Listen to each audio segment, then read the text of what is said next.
Kui sa lähed venelasega kaklema, siis on tegelikult niimoodi, et tema lööb sind, siis sa lööd ta pikali ja siis ta tuleb tund aega hiljem tuleb kambaga uuesti.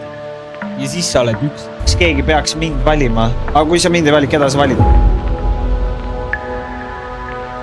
Kuna te mõistate ainult lihtlauseid, siis kordan üle ja lugege mu huultelt. Maksud ei tõuse. Punkt.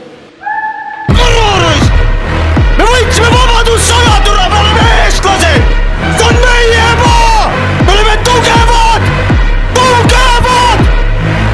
Välja vabariigi seest, kes söövad meie leiba ja ei räägi eesti keelt! Kui sõjaks läheb, siis sa sots ja eestlaste maamüüja! Oled esimene, kes venelastele ohtrianniks kingitakse! Kes teeb ära? Te ei julgeks. No, päris hea juba, päris hea. Kaja Kallas ja Reform on oht Eesti julgeolekule. Palun ärge karjuge samal ajal vahele. Las ma vastan teile.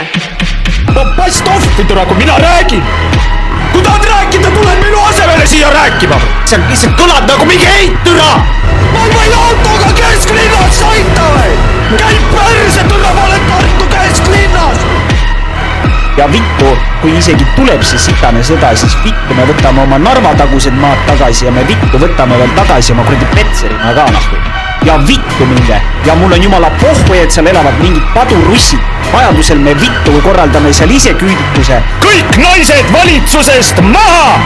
Noh, eks ole. Reformierakond rippu! Sotsid seina äärde ja püssiga kuklasse maha lasta! Võt, ma räägin, hakkab tulema, ei ole mingi küsimus. Linnapea ikka ajab linnapea asju. Automaks keetetuks! Normaalne. Ei ole küsimus. Ma olen ikkagi rahvamees, ainult rahva jaoks. Ma olen siin 5 korda nädalas, algusega kell 7 õhtul. Kaunis. Kas keegi peaks mind valima? Aga kui sa mind ei vali, keda sa valid?